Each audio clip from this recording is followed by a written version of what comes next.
Hello, my name is Tyler Moore and I teach computer science at SMU in Dallas, Texas. This week we're going to be talking about how economics explains some of the limitations and failures in cybersecurity, along with policy interventions that can be used in order to correct these limitations. Economists use the term market failure for when the real world doesn't quite live up to the models of perfect competition. In fact, markets fail time and again in the same particular ways, so much so that several distinct categories have been identified and are highlighted by economists. This includes monopolies and oligopolies, where you have less than perfect supply of goods. Market failures also include public goods, which don't behave like normal ones. Information asymmetries and externalities. Those last two are the big ones that really exhibit problems for security. So why talk about market failures at all? Well, if you can recognize you have a market failure in place, then that can in turn justify the need for regulatory interventions. And regardless, it informs how public policy should be designed. It can also help inform self-regulatory responses as well. These market failures have been powerful in the security economics research community because they've neatly explained why private security investment is often suboptimal. Some puzzles as to why things don't work can be explained in the context of these failures. We first consider public goods. Most goods can be privately consumed. Material possessions, such as cars and houses, are assigned to individual owners, and it is natural that no one else can consume the good at the same time. But certain goods cannot be privately consumed, such as investments in national defense or even the air we all breathe. My consumption of national defense protection does not in turn prevent my neighbor from also benefiting from investments in the national defense. Public goods have two characteristics that make them different from traditional goods. First of all, they're non-rivalrous, which means one individual's consumption does not prevent another person from consuming the good as well. Second, they're non-excludable, in that there's no practical way to keep others from consuming them too. Sometimes you only have one or the other, but when you have both, you've got a public good. And whenever this happens, there can be a problem because you tend to have fewer public goods than you'd like from society's perspective. You can also get problems with free riders who don't pay. Now, where do information goods, such as software, music, and movies fit in? Undoubtedly, they're non-rival. The fact that my computer runs Microsoft Windows doesn't preclude you from doing the same. But software can be made excludable using security mechanisms, such as digital rights management. So it turns out one key application of security is to prevent information goods from behaving exactly as public goods already do. The second market failure we'll discuss are markets with asymmetric information. Ross alluded to this during the first week's lectures when he discussed Akerlof's market for lemons. But we'll discuss it now in greater detail and discuss the implications for security. So here we have a picture of a used car lot, which is the canonical example of a market with asymmetric information. As a buyer of a used car, you don't actually know whether or not the quality of the car is high or low. The market for lemons that Akerlof described explained that because buyers cannot distinguish the quality of high versus low, they in turn refuse to pay a premium for the higher quality good. As a result, the market gets flooded with only low quality goods because they're the only goods that are being sold willingly. And this is a problem for security in a number of ways. First, the market for secure software and products is a market for lemons. Vendors might believe that their software is secure, they may market it as such, but it's very hard for a buyer to come in and understand, convince themselves that the software is more secure than any other alternative. Because of that, buyers aren't willing to pay a premium for more secure software. And if they can't be convinced that it is more secure, they instead look at other features that they can measure the quality of, such as user interface design and price. So developers in turn put more effort in satisfying the qualities that can actually be observed by their customers. But this leads to a bad outcome because security is not emphasized as it should be. We can see this in other areas beyond software, notably security investment for firms more generally. If a firm needs to convince its customers that it respects their data, this can be very hard to do in a positive way. Only when trust is lost is the claim that they did not respect security made credible. The second, more broad area where we see information asymmetries comes from the problem where we have a fairly systemic lack of robust cybersecurity incident data. In most circumstances, firms would prefer not to disclose when they suffer an attack. If they're not required by law to do it, many of these firms just simply wouldn't.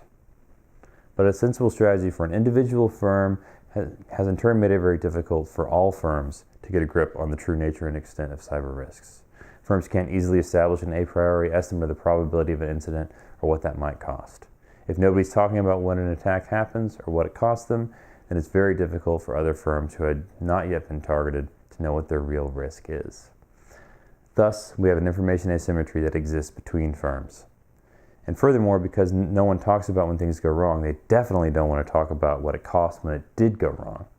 So we end up with a lack of accurate information on losses, which makes it very hard to know when past investments have been effective and when they haven't. Measurement, as explained in the second week of the course, is a huge challenge, and there's many incentives that prevent firms from measuring security risks accurately. So what are the consequences of markets with asymmetric information?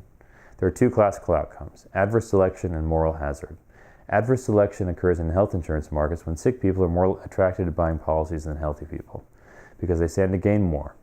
This is bad because the pool gets overloaded with the sicker people, which drives up premiums, which drives out healthy patients even more. We see this play out to a certain degree in the cyber insurance market, and it's very difficult for an underwriter to discriminate between firms based on their operational security practices. They arguably suffer from an adverse selection problem here too, where bad firms are more likely to buy cyber insurance, which could trigger higher premiums and lower participation than otherwise might happen. We also see adverse selection in the abuse of signaling devices, such as software certifications and website seals, a topic we'll return to in the next lecture. The second outcome of asymmetric information is moral hazard. There, the consequence is people may change their behavior if they're given some kind of protection. So in the context of car insurance, people may change their behavior, drive more recklessly, say, if they've been fully insured and have a very low deductible, because they know that they'll be covered if they cause a wreck. Some people argue that consumers engage in moral hazard in the online context due to consumer protections that exist in the context of payment fraud. In the U.S., for example, most credit card companies provide $0 liability for card fraud. People are more willing to swipe their cards in outlets that are dodgy if they didn't have that protection. And I'm not totally sure I buy this argument, again due to asymmetric information. How can people reliably know when they're dealing with a retailer with good security hygiene? It's just really hard to tell. And regardless, moral hazard cuts both ways. As Ross explained in week 1, back in the 90s when regulations favored UK banks, they in turn behaved more recklessly by not taking fraud as seriously as they might have if they couldn't pass off the cost of fraud to their customers. So we have this world where it's really hard to distinguish good actors from bad, and you end up in situations where the bad outcomes dominate or people change their behavior and act badly as a result. The final category of market failures we'll discuss are externalities. A positive externality is a benefit to a third party that is the consequence of another's actions. But why is this a market failure? Isn't an extra benefit to a third party a good thing? The reason positive externalities cause problems is that people or firms involved in the transaction don't capture the full benefits, and therefore they undervalue the transaction. This becomes a problem because many security investments generate positive externalities by reducing risk for others. Now note that in the jargon, a system that generates positive externalities can also be referred to as one that has interdependent security. Now furthermore, many security solutions really only work as more people adopt them. There's this protocol called Secure BGP, which has been around since the mid-90s to authenticate paths that routers advertise on the internet. SBGP would have prevented scores of network outages, such as when Pakistani Telecom had made a ham-fisted attempt to censor local access to YouTube and inadvertently shut down global access to YouTube for hours. But despite this, almost nobody has adopted SBGP because it only becomes valuable once others have adopted it too. So anytime you have a protocol where this exists, there's going to be problems with people upgrading. So this can be contrasted with other protocols such as SSH, which offer immediate value to firms which adopt it because it enables pairwise communication so that the early adopters capture all of the benefits of using the protocol. The other case of externalities are negative ones. See, for example, this photo of air pollution in Sao Paulo, a clear negative externality. In general, a negative externality is any harm that is imposed on a third party as a consequence of another's actions. Environmental pollution is the classic case. Suppose a factory produces widgets, but as a consequence of producing those widgets, they have to dump some sludge into the river. The buyer may not have to account for the cost of dumping that sludge into the price that they pay for the widget. And when that happens, the negative externality harms the environment, and more widgets are produced than would be socially optimal for society. Information insecurity often suffers from these negative externalities, and botnets provide the best example. So a botnet-infected computer imposes negative externalities. A botnet herder who may infect thousands of computers, and where the key here is that the harm on those infected computers isn't just restricted to the operator of the computer itself. In fact, it's often used for other purposes, to harm others, to send spam, to launch denial of service attacks, to infect other computers. As a result, you end up having a key part of the harm being felt by these other parties, and so there's not a strong incentive on the computer owner to actually clean up their computers because they don't experience the harm directly. This causes big problems.